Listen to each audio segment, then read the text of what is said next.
Hey,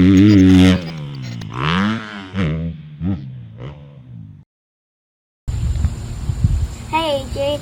Hi, Cam. It's me, Blake. I just had my first race, and I had a lot of fun, but I didn't have the best gate drops. Is there any way I can practice gate drops at my house? Thank you. All right, Blake. Great question, dude. Yeah, you can. Don't worry about the gate drop itself. I doubt your issue is that your timing is that bad. You just have to practice the execution of a start, which can be done in an open field. You don't need a physical gate to do that. Watch the videos inside the Moto Academy on how to start, which, gosh, I hope there's some videos in there. There's got to be on starting, There are. right? Is there? There are. You know, I will say this. There aren't any for concrete start yet. Okay. It's same idea. I mean, concrete starts are BS. They shouldn't exist anyways. But the the fundamentals would be very close to the same. So Blake, study the footage and see where I put my feet when I start. Watch where I put and place my butt. Watch where my chest goes. And you're on a 50, so you're just worried about throttle control. You're not worried about the clutch just yet, anyhow. And practice the movement, the position, and repeat that. And that's it.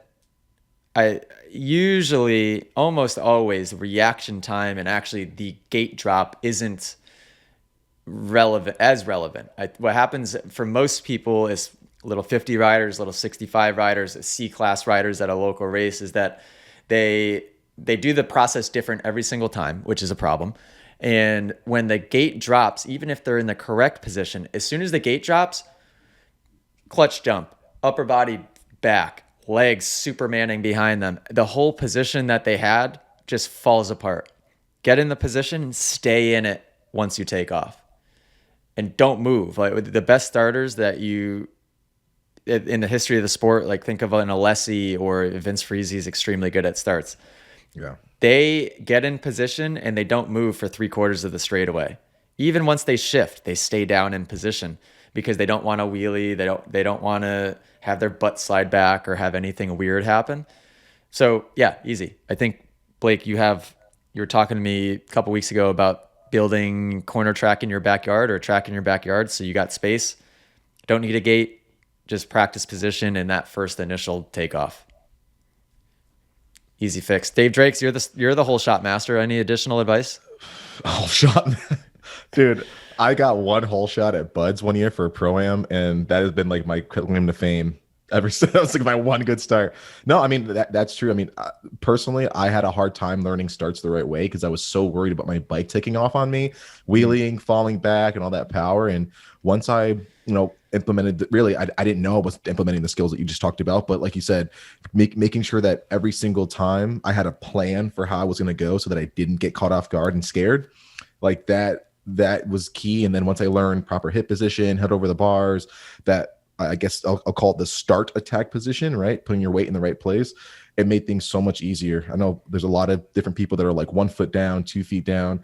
I'm a 2 feet down kind of guy. That gives me much better leverage on the motorcycle. I can really hold myself there better with my, my feet in front of the pegs, and it worked for me. But really, once I focus on just being smooth and not just immediately power and the bike's doing all kinds of weird things and it's moving and it's inconsistent, once I focus on smooth stuff, it made things so much better for me. It's quite easy. It's just most people either don't know where to begin with the position is one issue. And then the other issue is just that people get overexcited and nervous and they don't really stick to the game plan. They rush everything. Like, you should see it. When I have people at class, when I do starts, which is not often, although we did starts at a class last week and it's fun to do. When I point, arm comes sideways, that's like 30-second board going sideways, and arm drop is gate drop. I give them time to get ready, and it's amazing watching people scramble through the process.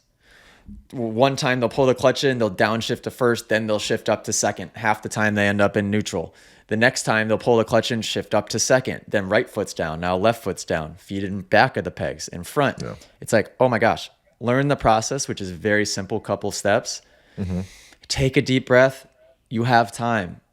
Whether it's me doing the theoretical, hypothetical, whatever it's called, gate drop, or a real gate drop, you have time to go through your process and get set up. Yeah. Take your time. Because what you have to understand is that everybody that you're surrounded by at the local level, 99% of them have no idea how to start.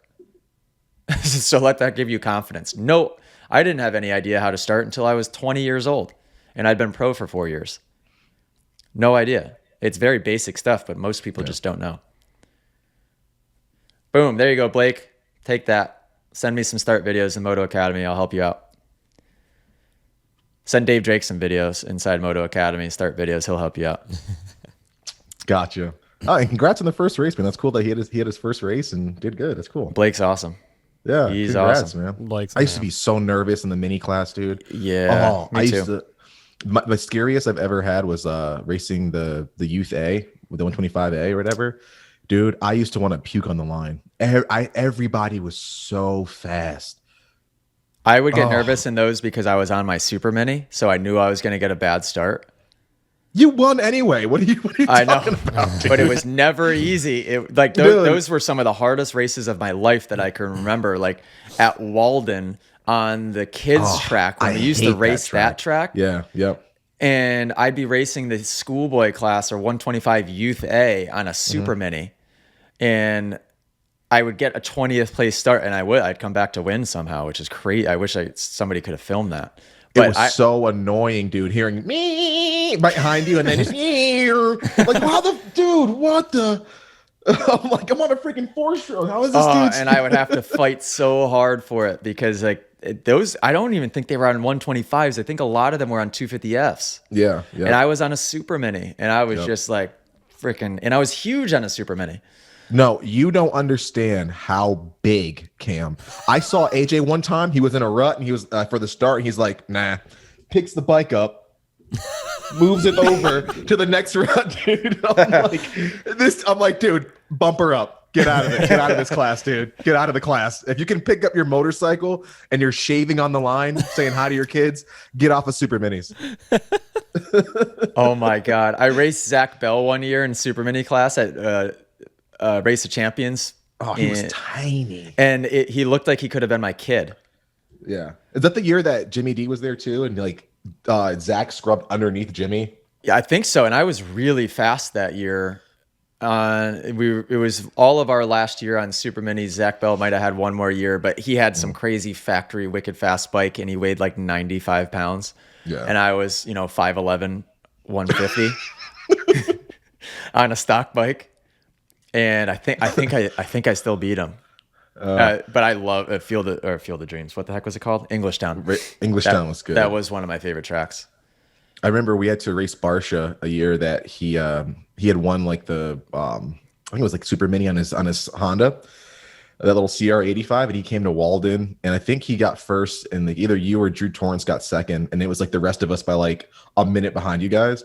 And dude, hearing Barsha's bike on the line, I was like, God, I hope somebody protests this guy, man. It was like, remember like a 252 stroke, dude. Again, like in a sea of like little 250Fs. Like the guy's bike was just insane. Remember New England Regionals at Winchester 2008? Were you there in 08? Yeah, yep. It was the year Barsha was there, Jimmy, everybody, Robbie Marshall, Jimmy D, Haysha. Everybody. Yeah. Satilli probably. It was like every fast New England person that's ever existed was there racing A or B class. Because I was in B then. And B class, I remember being stacked. I was too. Yeah. I wanted to go home. Hey guys, if you enjoyed this clip and you want to watch full episodes of the podcast and send in video questions of your own, head over to club.themotoacademy.com.